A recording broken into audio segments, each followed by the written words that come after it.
Chicago, where we have brand new banner promotion signee Giovanni Cabrera Mioletti. Hey Giovanni, what's happening? Just enjoying the beautiful weather out here in Chicago. I'm excited to be here and to talk to you. You look like you're just chilling. What are you hanging out on the porch? Yeah, just hanging out back, enjoying some fresh air, relaxing after training. I was gonna say you have a barbecue going or something on the porch or Oh, anything. no, not So today, not today. So we'll get into everything with banner promotions and everything going forward. Let's take a step back. Obviously, we've all been kind of shut in for the last couple months with the coronavirus, COVID-19. What have you been up to in the last couple months? Well, funny enough, I was preparing for a fight. In December, I had just finished training camp with Gary Russell Jr. In his preparation in his title defense against Mumbai. Um, so after that, I came home. I started my own preparations for training camp. I went for about 8 weeks in Alaska, in Oh wow! Anchorage, running in the freezing cold, Rocky style, chopping wood, fighting some moose, that kind of thing. So And is that something you did like on your own or? oh no, me and my trainers decided to spend some time up there. We thought it would be good to change the atmosphere a little bit, and just kind of test ourselves and different methods of training. So, yeah. That's that's interesting. To talk about that experience a little bit. Yeah, it was really cool. We were staying in Anchorage, right in downtown. I was running every morning at 5 a.m. Every once in a while, a moose would sneak up and scare the crap out of me, so that was kind of interesting. It was super cold. It was about I would say 5 degrees. Sometimes it'd be -10, -20, and I would just have to man up and get out there and get the road work done. Very very tough test. Now, so this is during the last couple months then. Yeah, during the last couple of months, I was ready to fight, and I was gonna fight at the end of March, and then obviously the world pandemic happened, and we kind of all had to deal with that. But I had basically two back-to-back training camps, so I'm ready to fight. So is this something that and I mean this is a kind, I don't know if it's an untapped kind of training methods. I haven't heard too many fighters go up to Alaska, but do you think this is something that you may be doing more in the future? Definitely, just to put yourself in a different environment and to be tested by the elements. I mean, it's going to show you what you're really made of. Are you willing to get up that early in the blistering cold and get the miles done? It shows what kind of grit you have. And so I believe, yeah, it's a very, very good way to test yourself in training. Well, Banner Promotions a couple years ago, they had a fighter named Ruslan Pravandikov, who I'm sure you've seen fight the Siberian Rocky, and he used to send pictures of him jumping in the lake at like -40 degrees with just his bathing suit on. So if you're training up in Alaska, Artie's gonna, I'm sure, want some video of that if you want to do something like that. Definitely, definitely. It was some crazy stuff. Let's talk about. Obviously, you came out today. You signed with Banner Promotions, 18-07 knockouts. You start boxing at age 16. Talk about that. How you got into the sport. Yeah, well, I remember my real first kind of emotional connection with boxing. I was at a friend's house, and full of people. There was about 100 people in this room, and Manny Pacquiao. It was 2009. Manny Pacquiao, I believe September, and he was fighting Miguel Cotto, and it was such an exciting fight. And everyone would look up, and they were talking about this little guy named Manny Pacquiao and how much they respected him and what kind of a great man and great champion he was. And that really kind of inspired me to be like, oh wow, like I kind of want to be thought of that way. This guy is awesome. I think I can. I think I want this kind of respect. Well, 100 people in someone's house must be a pretty big house then, huh? Must have been a hell of a party. 100 No, people it was there. just a Mexican party, so we Oh fit a wow. lot of people in a small space. So how soon after you see this fight, and I know you told me you started reading about Pacquiao, reading a little bit about Muhammad Ali. How soon after that fight you say, you know what, I want to go down to the boxing gym and see what this is all about? I think it was immediate. Immediately, I started training after that. Maybe it was a couple of weeks. I had some trouble convincing my mother. She did not want to see me get punched in the face. But I started training, and I think I showed a little promise. I was never afraid to scrap it out with my fellow schoolmates. It was funny enough. So after that fight, I started training, and that Christmas, my brother, we do like a Secret Santa thing every year, and I pulled his name from the bag, and he wanted boxing gloves, so Oh we got wow. two pairs of boxing gloves, and I would put him on with my brother's about 6 foot, like 250 pounds, a Oh real big wow. guy, football player, and all of my buddies were football players also, so we would put the gloves on with each other, and I was the most fearless, and I would always kind of really, really. Sometimes I would punch them in the nose, make them bleed, or make them stop. And I was like, "Whoa, maybe I have some kind of gift in this." And I continued training, and a few weeks later, I had my first fight, kind of on the southwest side of Chicago, in a little VFW hall in Summit, Illinois. And the guy came out, and before I knew anything, he was on the ground, and the fight was over. In Oh 10 seconds, I knocked wow. him out. So, You're probably like, this stuff is easy. you know what? I didn't think it was possible. I didn't think I was capable of doing something like that. And when I did, I really felt like a strong surge of self confidence and power that I didn't know was there before. Now you split your time, you split your amateur career between Chicago. You won the Chicago Golden Gloves, and then you went down to Mexico. Your mother's Mexican, correct? My father's Father's Mexican. Mexican. Your father's Mexican, so you go down there and you win some tournaments down there. Describe the differences of amateur fighting in Chicago and in Mexico. Well, I've always been, you know, list, growing up watching Manny Pacquiao, and then later on, one of my biggest inspirations, Muhammad Ali. I was a lefty, and their both of their footworks really inspired me to be more of a mover, more of a boxer, to try to use different angles and that kind of thing. And I was really that was kind of my style. And I think a lot of boxers in Chicago are more of pure boxers. The Midwest, the best from the Midwest, as they say. Floyd Mayweather is from Michigan. Mm-hmm. A lot of good slick boxing here in Chicago. But I wanted to go back to my Mexican roots and kind of find the deep, we call them fajador, the brawling style, the one that shows the machismo of our culture. And I went down there, and I got what I asked for. I mean, I was fighting every weekend for the whole year, basically. And yeah, I really got to test myself in that way, because these kids in Mexico, they're not.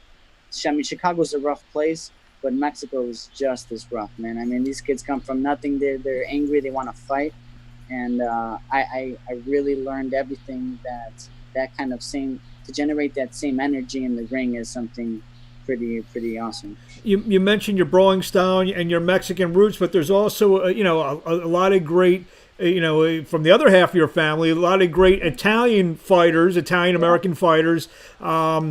That also are known for their blood and guts kind of ways. So you feel you got a little bit of each of that in you? Oh yeah, I love it. I think I have both fighting bloods. Rocky Marciano, Jake LaMotta, Willie Pep. I love Willie Pep. Huge inspiration to me. Oh wow, I okay. a lot of my beginning fights, I was more of a pure boxer and as a pro, and they would say like, oh, he's moving around like Willie, and I really love that. I really love that. But more and more, I've been trying to sit down on my punches and get the knockouts, which I've been able to do so in recent fights. Gotcha. So you fought just doing the research. You see some prospects that get their record built up fighting guys with pretty backwards records. You've defeated, count them, 7 undefeated opponents. Talk about that being matched pretty tough coming up the ranks. What's that say about you? No, it's honesty more than anything, because I think boxing has been waiting for the old school to come back. We're kind of starving for the real grit of the game that we used to love so much in the '80s, especially. With like Marvin Hagler, Duran, Sugar Ray Leonard, Tommy Hearns fighting, the best that they could.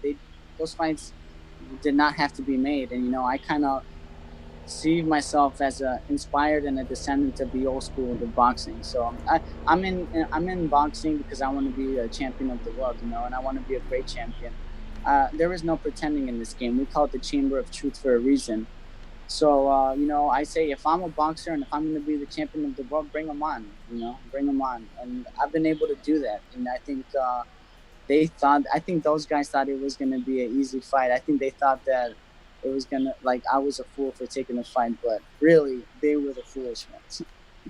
It sounds like, and you've only been boxing for less than 10 years. It sounds like, just based on talking to you these last couple minutes, that you really like study your craft. You're talking, bring up Rocky Marciano and the Chamber of Truth and stuff like that. A lot of fighters who've probably been fighting longer and you probably may not even know that much. Would you consider you be almost like a scholar of the game, someone who reads up on what's going on? Definitely. All the great fighters, are the ones to emulate. I mean, the greats, the modern greats like Manny Pacquiao, Oscar De La Hoya, Floyd Mayweather. They're all great. And Floyd Mayweather's 50-0 record is something astonishing that probably will never be reproduced. But if you compare that to, let's say, Julio Cesar Chavez, like 80 win streak, it's kind of hard. A lot of people don't have that in the back of their minds, in the back of their mental catalog, and how to put in perspective today's boxing. And I just really, I think those guys are the heroes of boxing, and I tip my hat to them. So well, that's a great answer. How often do you get back to Mexico at all? And if so, do you do any training down there? Yeah, every time. I try to go back at least once a year, and yeah, I'm greeted with open arms in all of the gyms in León, Guanajuato. That's where my father was born, and that's where I was boxing as an amateur there. And yeah, I love it there. It's a great, beautiful city, and yeah, every time that I go there, the kids are excited to see me, and okay, we're gonna get some sparring with Gio. We're gonna get some sparring with Gio, and I try to give them the pointers and make them learn most from the experience. Gotcha. There are a lot of pros in the gym that you frequent down there? Yeah, a lot of pros. A lot of the guys that I fought on the same state Olympic team are all kind of professionals down there now, and they're all trying to make their way through Mexico and become the best there. So I go there and I spar them, and it's lots of fun. And they're aware of your success so far as a professional, 18-0 with 7 knockouts? Yes, they do. There they go. Now, I just try to give them as much as advice and experiential stuff that I can, and they appreciate it. So it's always great. Got a couple questions. Maybe these are from, I don't know if these are people you know. Jose Berta Rizzo. This kid is the real deal. Seen him fighting before in Southern California. He's a very smart and skilled fighter. And then Jose Quezada Sr. Yes, buddy, Team Quezada, These people I would imagine. Yeah, Quezada is a very good fighter from Chicago. Hats to him, respect to him. The other guy saw me fight in Southern California. He saw me fight the undefeated Roberto Meza, who is no longer undefeated. So, yeah, thank you. Thanks a lot for the support, guys. We mentioned training in Mexico. Talk about training in Chicago. A lot of great fighters, past, present, and future from Chicago. Who are some of the people that you share the gym? Any notable names? In my gym, I am the only fighter who is a professional fighter, but there are many good fighters. To name a few, Martez McGregor, a light heavyweight, is a great fighter. Just fought here in Philly. Yeah, Joshua Greer, as we know. Eddie Ramirez, another great fighter. Yep.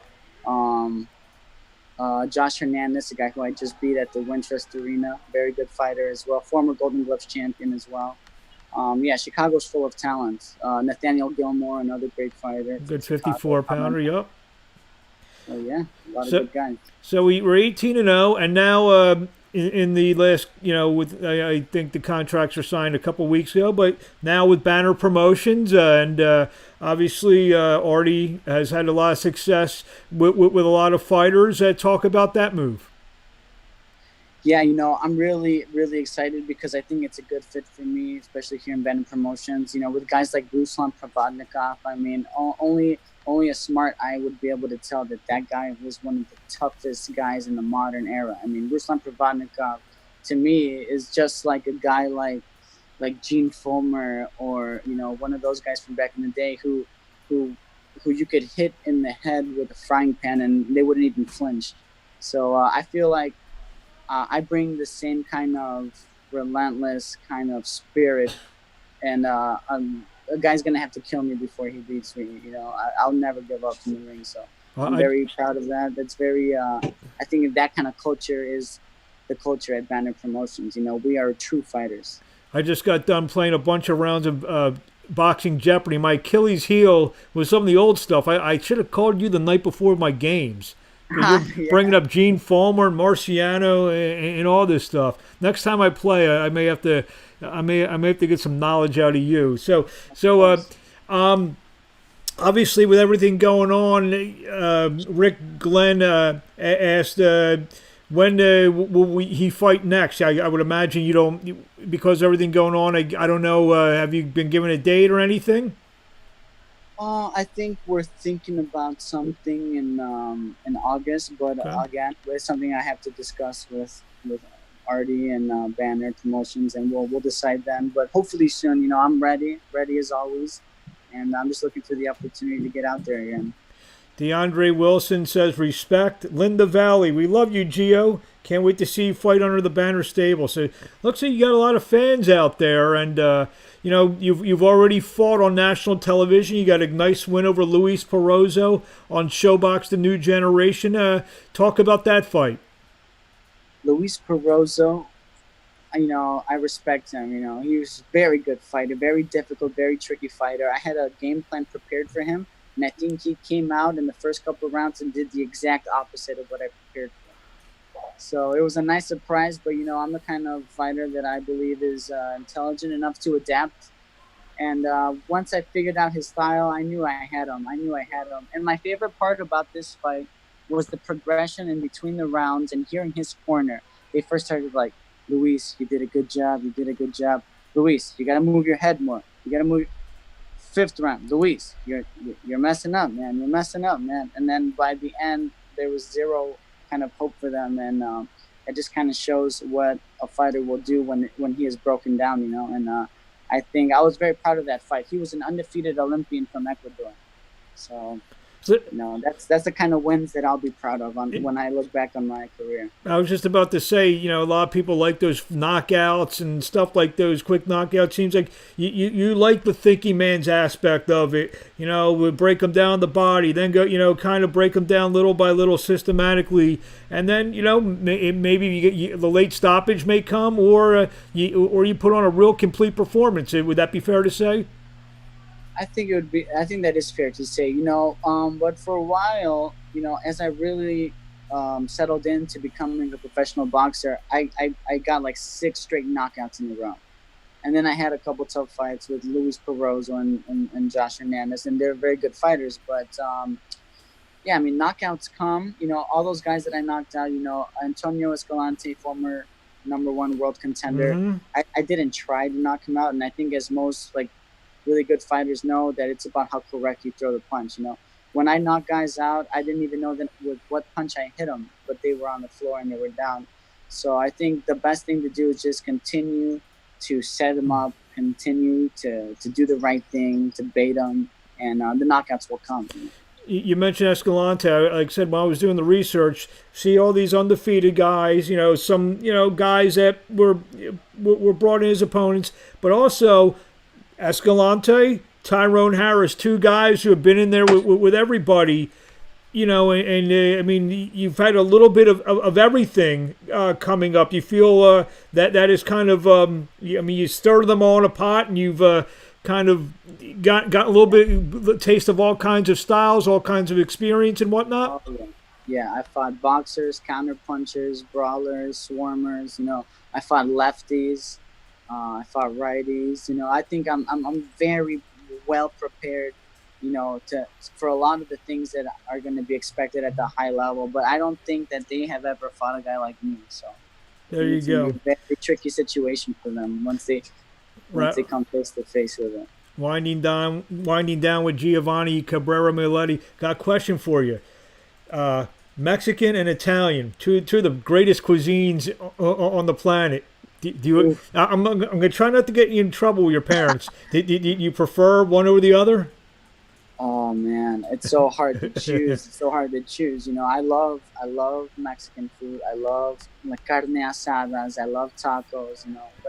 That's probably some of my favorite food. But you can't go wrong with Italian food. It's No. like Rocky Marciano said that pasta killed more Italians than all of the wars combined.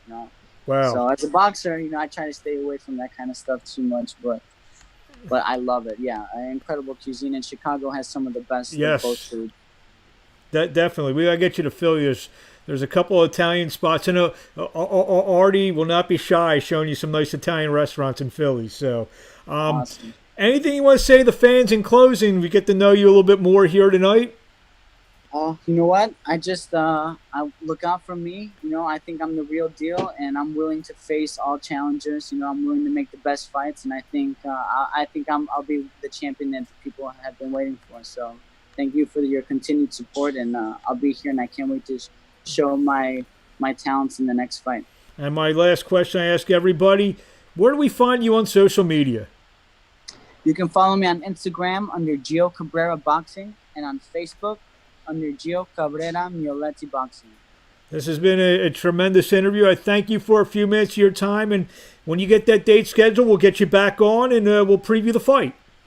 Of course, thank you so much. It was a pleasure. My pleasure. Thank you.